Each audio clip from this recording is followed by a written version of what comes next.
to the republic for which it stands, one nation, under God, indivisible, with liberty and justice for all.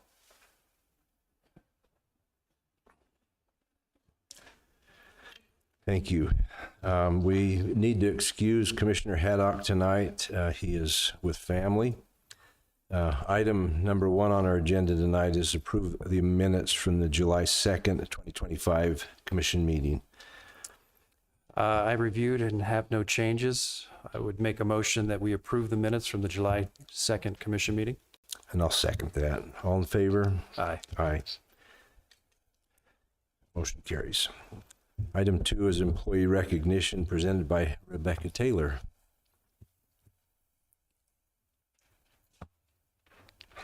Thank you. All right, can I invite this employee up? Sure. All right, then. Heather, could you come join us up here?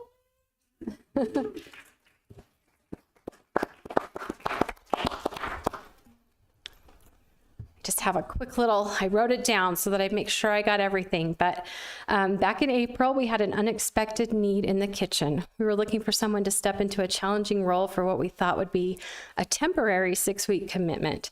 I approached Heather about this need and she was willing to take it on, even though it meant coming an hour early every day. And it wasn't exactly Heather's favorite spot to be working. But what started as a 6-week commitment has now stretched into nearly 3 months. And through it all, Heather has been nothing short of amazing. She's shown up every single day without complaint and with an incredible willingness to learn and grow in her new role. In fact, if you've tried her roles lately, you'll know exactly what I'm talking about. I even bought a bag today. They're pure perfection. Thanks. Oh, well. Sorry, I shouldn't make them today. Hers are great too. They're great. Heather, your willingness to step up, your unwavering commitment, and your positive attitude, even when faced with a much longer situation than anticipated, is truly amazing. We're grateful for your flexibility and your invaluable contribution to our team. Thank you for everything you do. We truly appreciate you. Thank you. Thank you.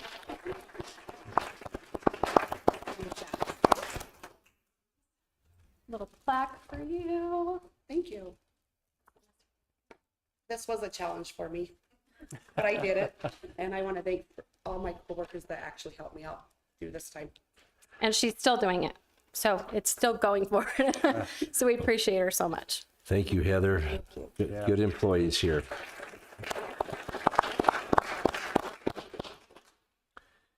Item 3 is employee recognition presented by Deputy Chief Zack Wise from the Helper Fire Department.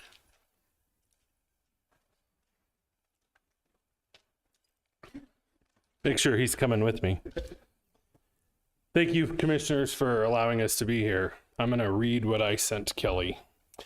Fire chiefs of Carbon County would like to formally recognize the efforts of the Carbon County Road Department and the Carbon County Maintenance Department during a major structure fire that occurred in the Gordon Creek area on Wednesday, June 25th. In response to the rapidly growing fire, which involved multiple structures and lacked an accessible water source, immediate support was requested. And as I say your names, please come up. Immediate support was requested. Jeremy Robinson responded by bringing a water truck from the fairgrounds and was willing to help in any way possible. Upon contacting the road shop for additional assistance, we were informed that their water truck was already en route. Both the road department and maintenance department went above and beyond in their response. In addition to providing a water truck, they arrived with road signs to close the area, coolers filled with water, and a team ready to assist however needed. Their swift action and coordination were instrumental in gaining valuable time to contain the fire and prevent further damage or potential loss of life. We would like to specifically recognize the contributions of Phil Pappas. Phil not here? Okay, Phil's not here. Jeremy, Jake, Brian, and Cody for their quick response and support. Their efforts were critical to the success of the operation and the protection of lives and property. We also extend our sincere appreciation to their supervisors and the Carbon County Commission for the use of their vital personnel and resources. Their ongoing support plays a crucial role in the safety of our communities. Events like this highlight the importance of a strong relationship and what can be achieved when we come together with a shared purpose. So I'd like to bring Barry up as well, if he's still here. And if Daniel was here, we'd have him come up. Justin, would you please join us as well? So this These guys right here really helped us that day. Our nearest water source was over a half a mile away. Jeremy immediately responded from the fairgrounds to a text. I saw the smoke, I sent a text out and responded myself, and Jeremy was on his way. By the time I called the road shop, these guys were already on their way. Soon as they got out of the truck, what can we do to help you? They had the road blocked for us. They had lines going. We never hesitated with water. We never had to stop fire operations because of what they provided for us. So they truly deserve this recognition. Now, Barry and Daniel, without their support, this would never happen. And without your support, this would never happen. So give them a round of applause. Now, Chief Johnson, this was his fire, so I always get up here and talk. I ought to let him say something. No, you're good. I appreciate it. And I echo what Chief Wise has said.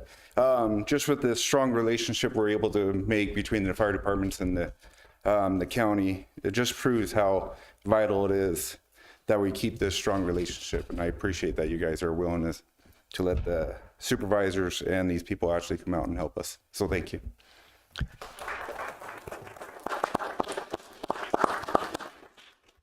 Thanks to all of you. Jeremy, Jakey, and did we forget anybody? Where'd she say? Thank you. Thank you. You guys.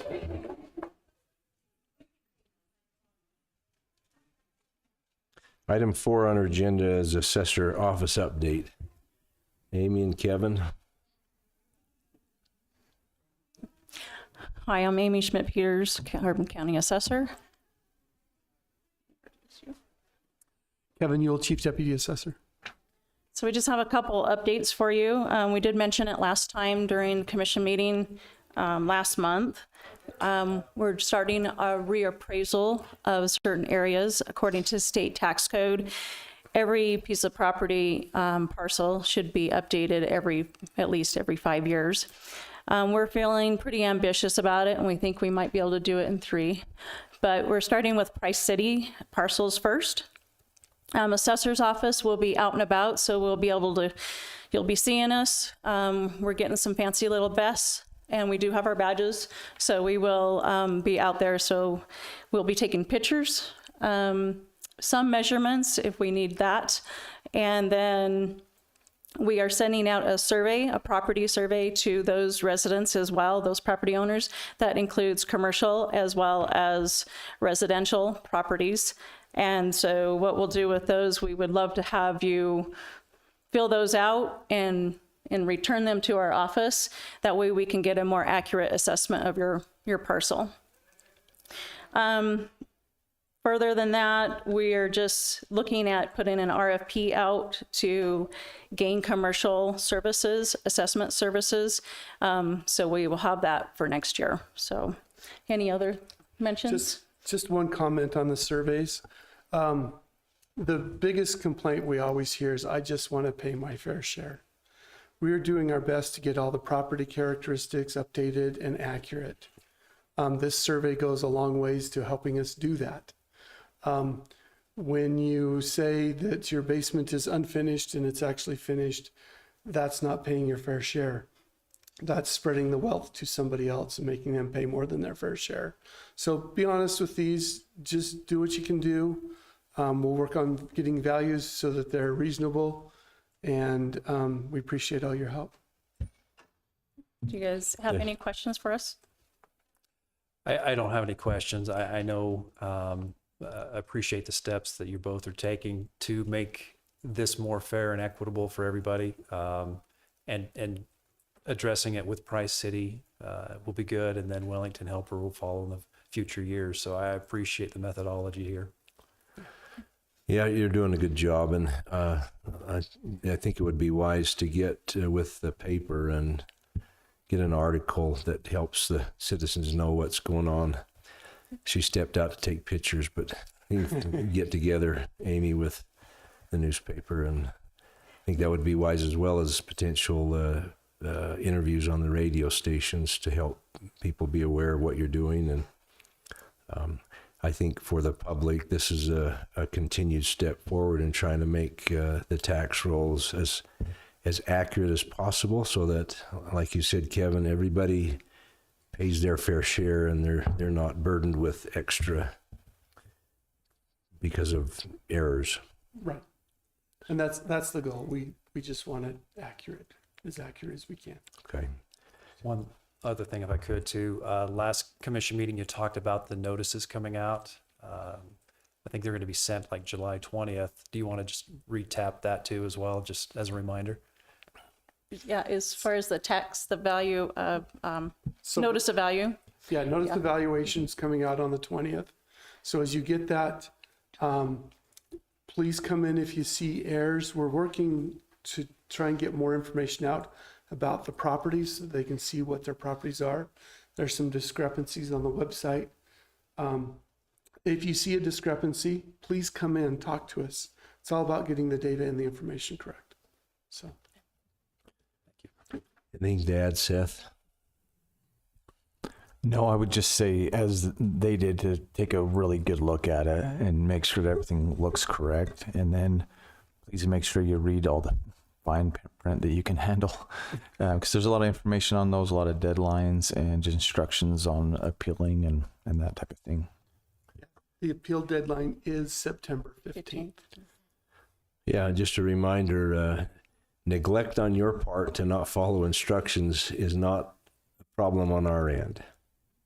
So we've had this now for years, and it's unfair to everyone after the fact to try to fix stuff. So it's the responsibility of the property owner to look at that closely, and if they don't agree with stuff, they need to get in early.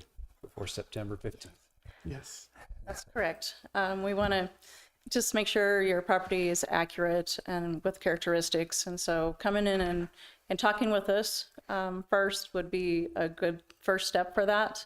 And then just know that you do have each year an appeal can be made, but we can't go back in time. So Thank you. Appreciate what you're doing. thank you.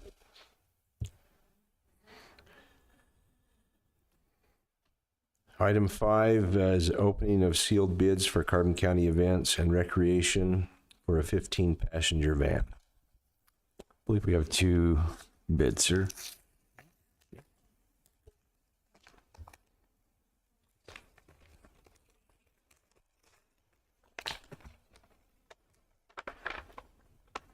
Welcome, Kourtney.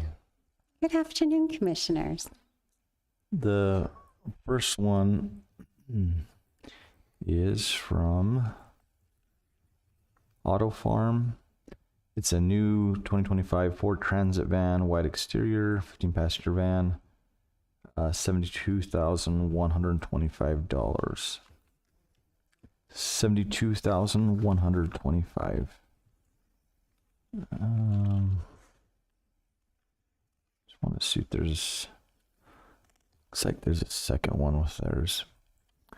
The second one is a new 2026 Ford Transit van, white, 15-passenger, and it is $69,265.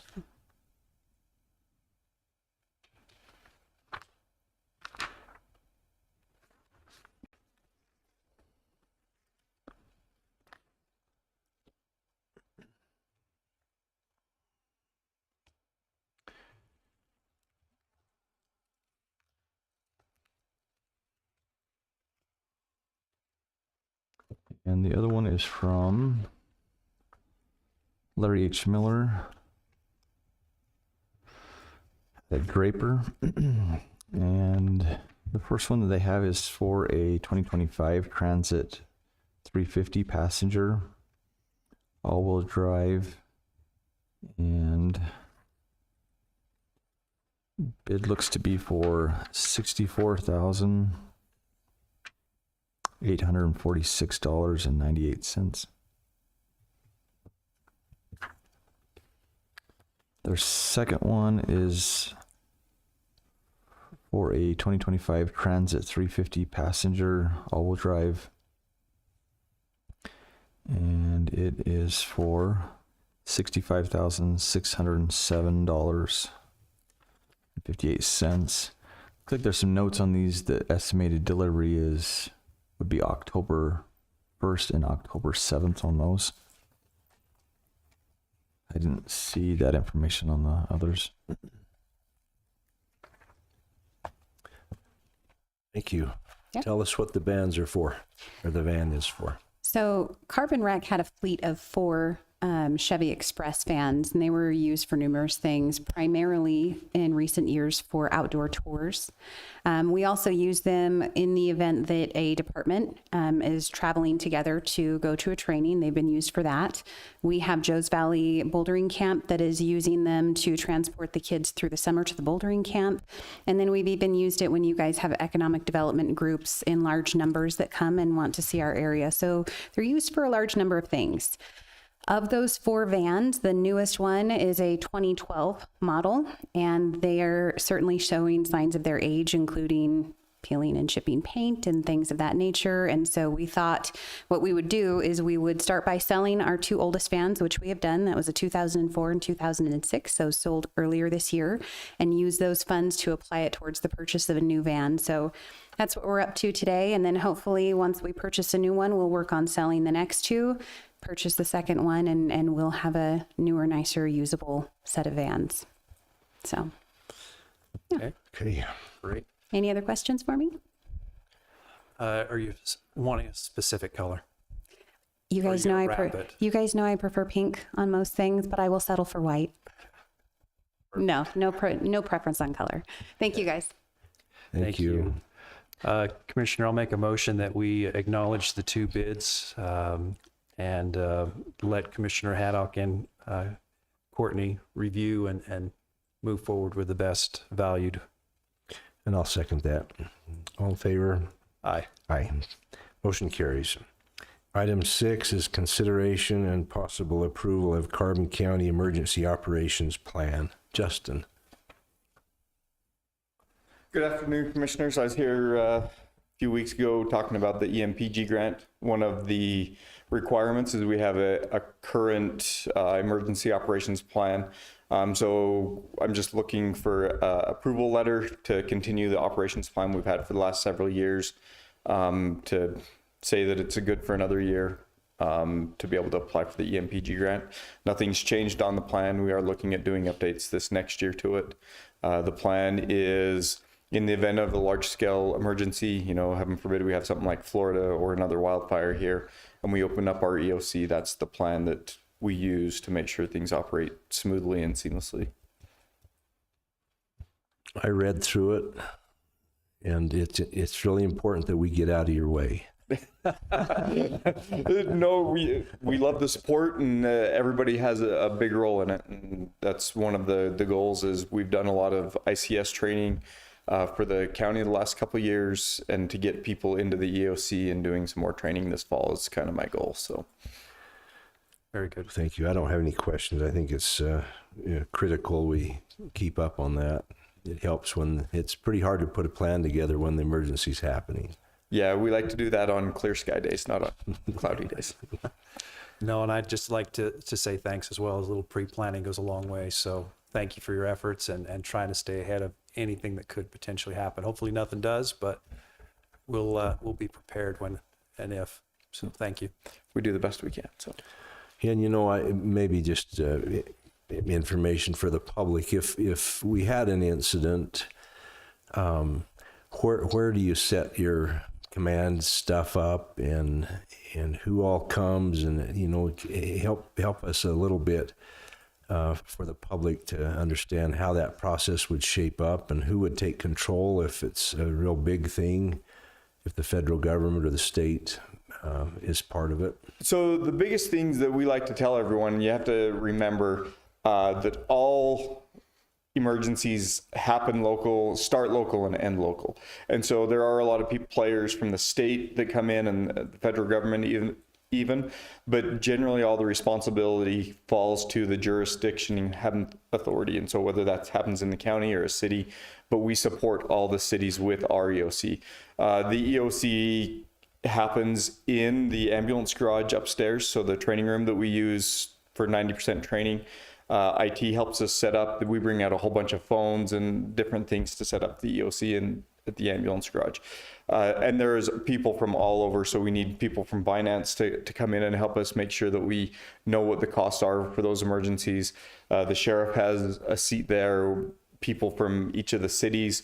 The health department comes in, representatives from fire, law enforcement, public works, all those things that are affected, the power, they come in to make a plan and say, how do we address this? How do we get those critical infrastructures back up and running so the community can get back to work and do all the things they can, and how do we protect those people in the event of an emergency?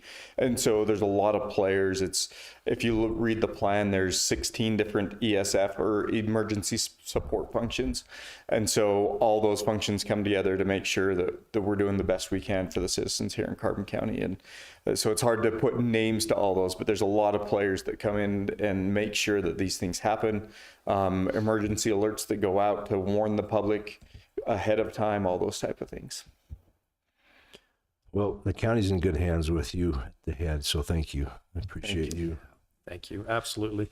I'll go ahead and make a motion then that we offer approval for the Carbon County Emergency Operation Plan. And I'll second that. All in favor? Aye. Aye. Motion carries. And I believe that was emailed to Jeannie. She should have something for you to sign along with it needs a sheriff's signature. I am leaving on vacation right after this for a week and a half. So if you email that to Danelle. So if we had more questions, that's going to delay your vacation? Negative. Not this time. A lot of the times, yes. My boy's playing in a baseball tournament in New York. So well, good luck with that. thank you. Thank you, Justin.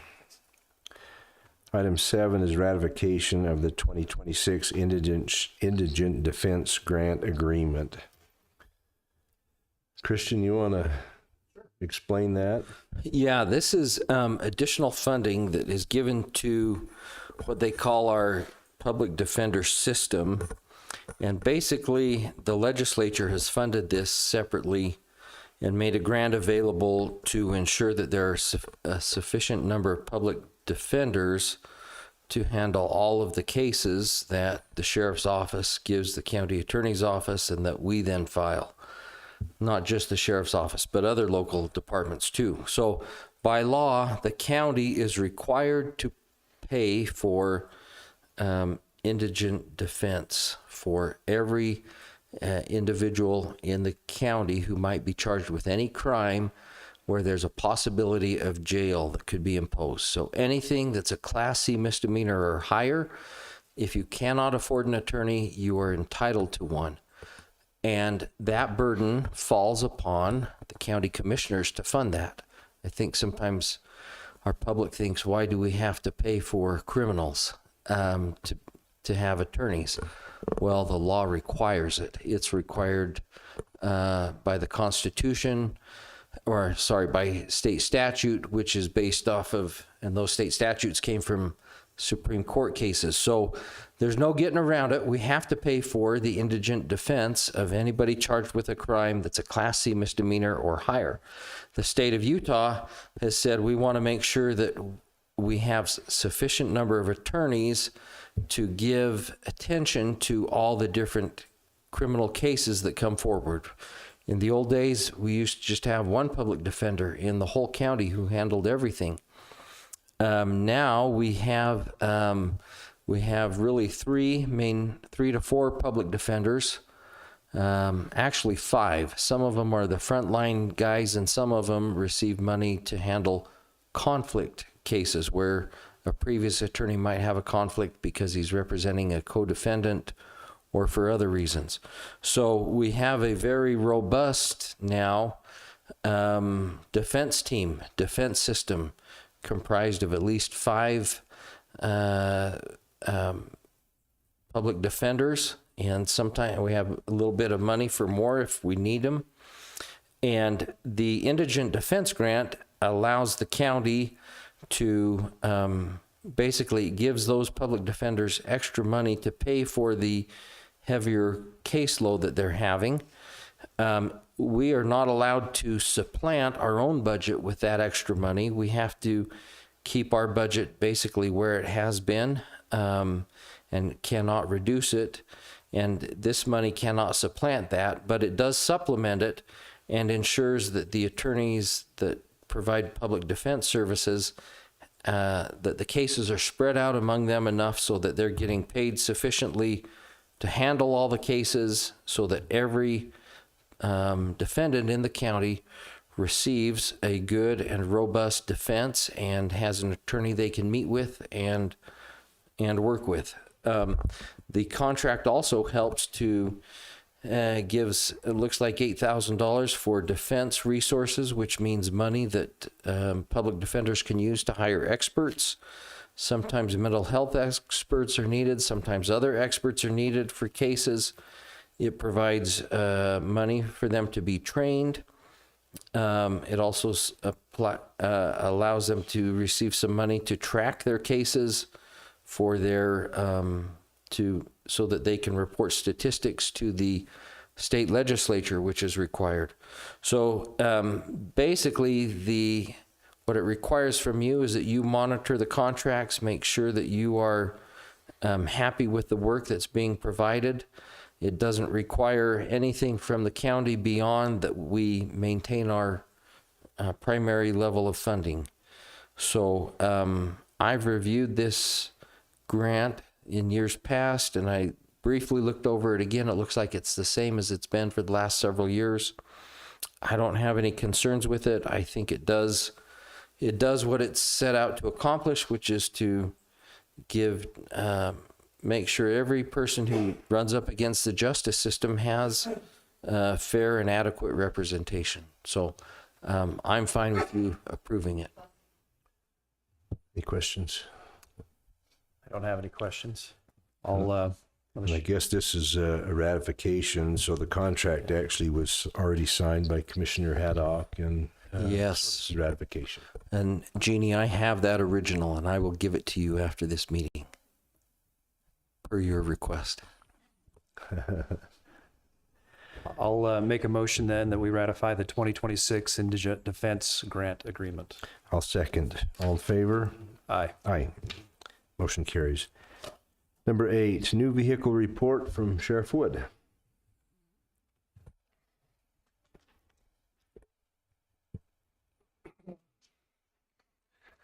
Good evening, Commissioners. So we had put out for bid 2 vehicles, police vehicles that we needed, and we got no bids, if you guys remember.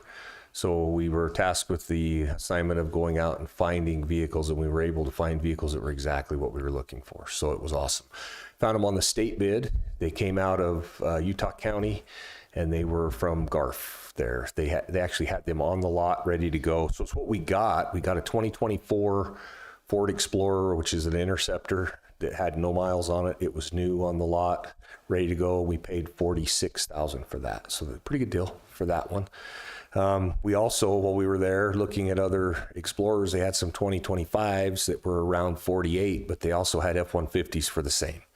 The F-150 police package vehicle is a very well fitted vehicle for our area with the work that we do. It's able to take us anywhere from 9 Mile to Schofield, wherever we need to go, and these are all pursuit rated. We got that for $48,000. So we purchased the vehicles. The next challenge was to find bids on who to install the equipment that goes inside them. So we got 5 bids. Mountain Land Supply Company bid $20,000 for the Interceptor to install all the police stuff that it needed, and $19,000 for the F-150. We didn't accept either one of those bids. We found cheaper bids. VLS for the Ford Explorer bid $19,434. We didn't accept that bid either. We did, however, accept DZ Technologies bid for the 2024 Explorer. It came in at $16,065. So we felt like that was a great savings there. And then for the F-150, we went with 6 Star Installations they were able to bid theirs out at $17,744, and that's for all the equipment that we need in the vehicles. Now, to remind the commission, in the past, one of our biggest expenses has been the in-car camera system. We are now on the lens lock program, so those cameras are we use the same ones over and over, and they're kind of like a lease. As they wear out, they replace them. So we're just on a yearly bill for that. But I wanted to let you guys know what we did and what we found. I feel like we saved the citizens of Carbon County money by doing a little due diligence and little work. I think it was worth it. Thank you. Those vehicles wear out. You keep having to rotate them, so. So just so the public knows, we're still driving vehicles in our fleet from 2011. So we've got quite a fleet, but we've been pretty good to it over the years. We usually do about 2 a year. So thank you guys for that. So thanks, Appreciate Sheriff. the report. Thank you. Item 9 is a public hearing regarding the 2025 budget amendments. Seth, do you want to help with that one for a minute? Yeah, this is something that we do generally a mid-year budget amendment, and then we'll generally do a final end-of-year budget amendment based off of maybe information that we didn't have at the time that we did the initial budgeting for the year, or if we've had unforeseen expenses, or departments have had equipment break down or need to be replaced that wasn't initially budgeted for. Generally, I'll just go over an overview here of what's being proposed. So I'll, if it's all right, I'll go through our funds and departments and what's being proposed and for what reasons. Hopefully it doesn't get too dry. The first is for the Justice Court.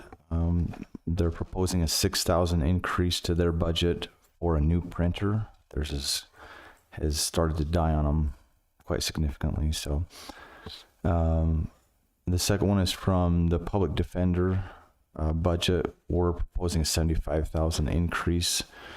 We initially budgeted $720,000, but from that contract there that Christian was just mentioning, it's about $800,000. So to make that what it should be, there's the proposal there.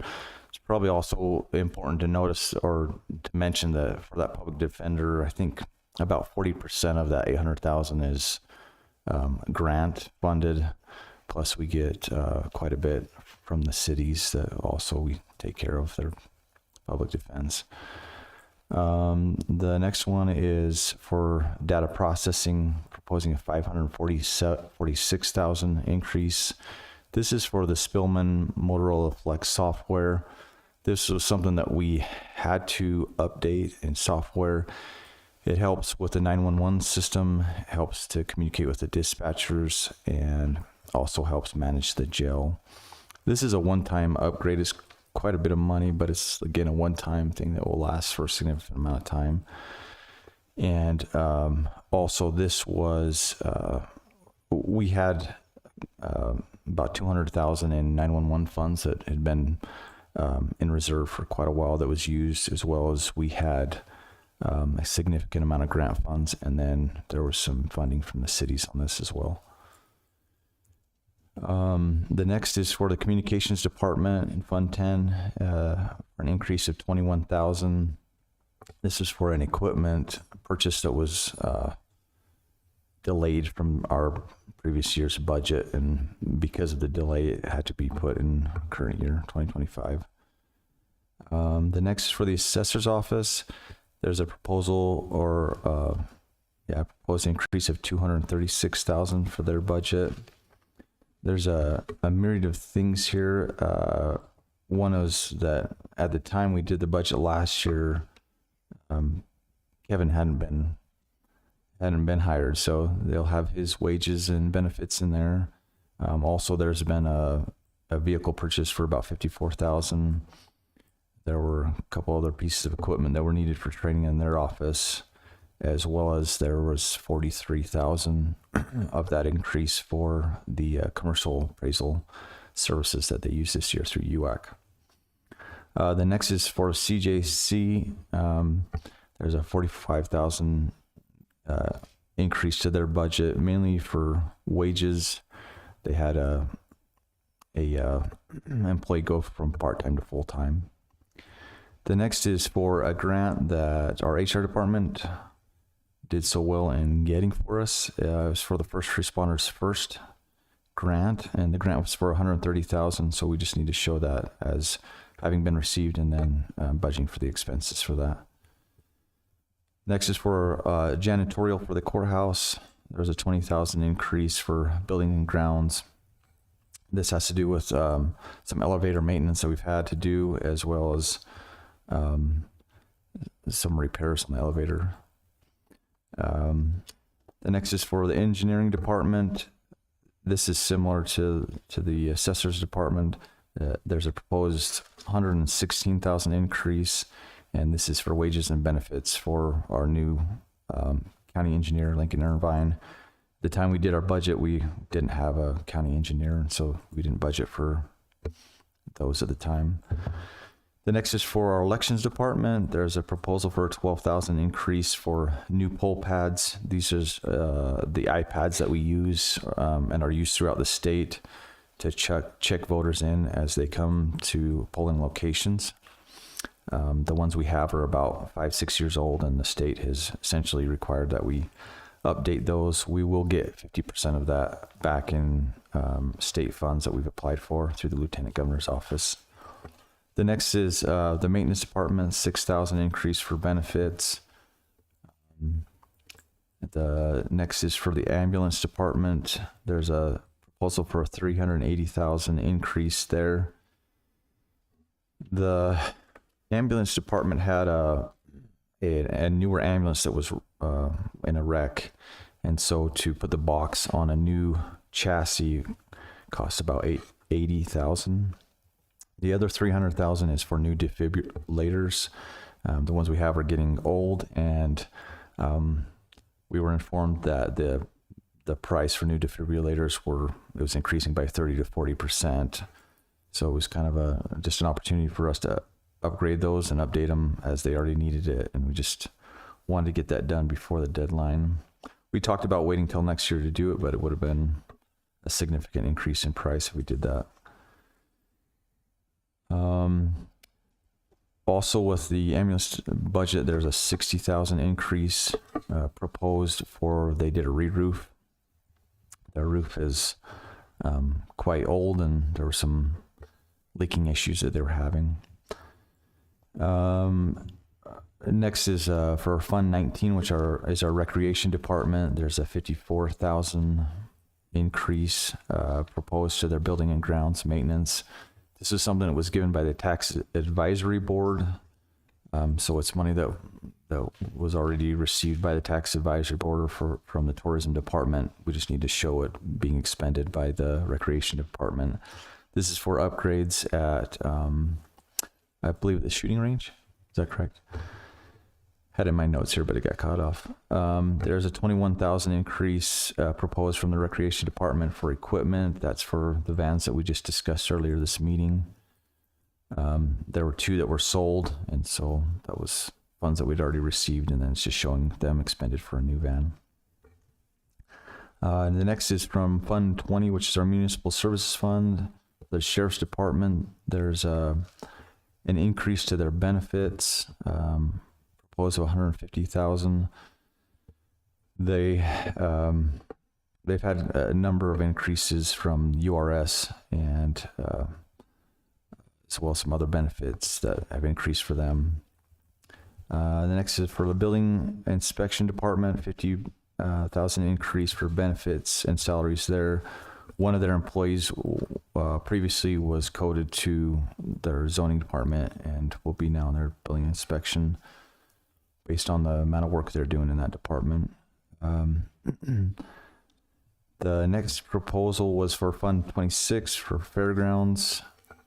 There's an increase proposed of $37,000. This is just to show an expenditure of grant funds for the motocross track, funds that we'd already received but hadn't been budgeted to be expended. $15,000 increase proposed for lightning damage to the sound equipment out there, sound system. Some of that will be funded from the school district, so it will be less than that for what will be our funds. There's a 16,000 increase proposed for equipment purchase that was a similar situation to a previous one where it was meant to be purchased at the end of last year, but because of timing and delays, it came through in 2025. And then there's a 97,000 increase proposal to the county fair account, and that's just to reflect what was brought in by the fair this year. So those are funds we've already received. We'll show them as expended so that they can use those for upgrades for future use. And then lastly is Fund 54, which is the airport. We have a proposal for 80,000 increase.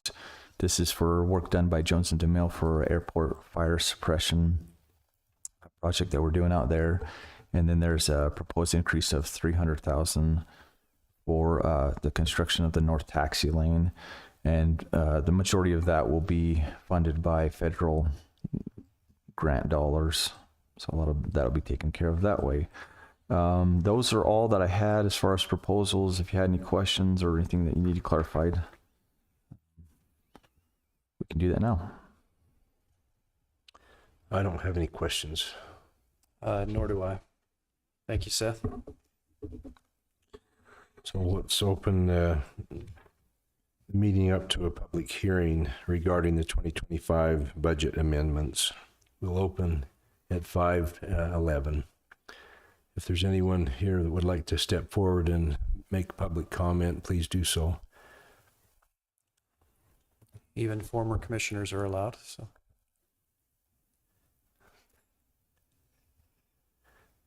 Seeing no one step forward, when we close the public meeting at 5:12. Item 10 is consideration and possible approval of amendments to the 2025 budget. Any other comments, Seth? Or? No? Okay. I'll go ahead and make a motion that we approve the amendments to the 2025 budget. And I'll second that. All in favor? Aye. Aye. Motion carries. I motion we adjourn. We're adjourned. Thanks you, everybody, for coming.